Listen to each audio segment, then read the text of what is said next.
Hey guys, Joshua here, and this is the continuation of the Primeval Media October build log and also test. Do check out the previous video, which I will also link in the description box below for all the parts used.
Before I jump into the test and benchmark, something that has been changed with the entire build is that I've put 32GB of RAM in instead of 16GB, but that is quite overkill. You actually do pretty well with just 16GB.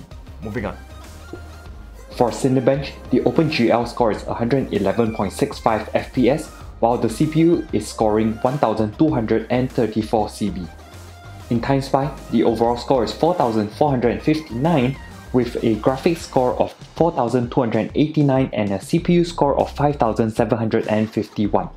In PCMark 10, you'll be getting a score of 4860, with the Essentials scoring 7769, Productivity at 6735, and Digital Content Creation at 5955.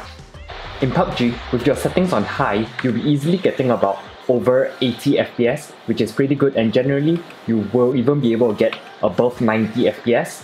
But if you want to go up to ultra settings, you can also do that, but you'll be getting a little bit less FPS, so this will generally be in the high 50s to 60s around there. As you can see, when different things are rendering out, it drops below 60, but after everything is rendered out, it will go back to above 60 FPS. In Fortnite, even with everything at epic, you'll be getting above 70 FPS, and even if say you want to be building very fast, you're going to notice that the frame rates maintain above 70 very easily. So this is definitely very playable, and yeah, this system is really performing really well. When the PC is on idle, the temps on this build are actually pretty decent.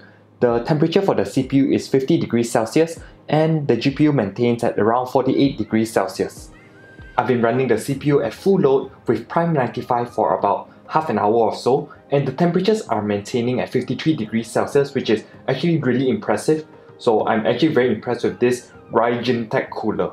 Meanwhile, for the GPU, running it on load at 100% for about half an hour, the temperatures fluctuate between 78 to 81 degrees Celsius, which is definitely not the best, but yeah, it's kind of expected because this one is just air cooled and there's not much airflow possible in this small case.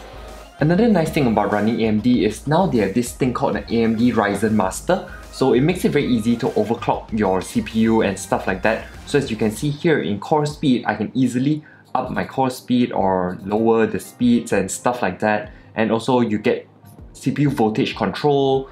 In control mode, you can go to auto, precision boost, overdrive, manual, and all these other stuff like additional control. You can go simultaneous multi-threading, legacy compatible mode, and all of this is very simple to use. Just click and you get it off or on and stuff like that.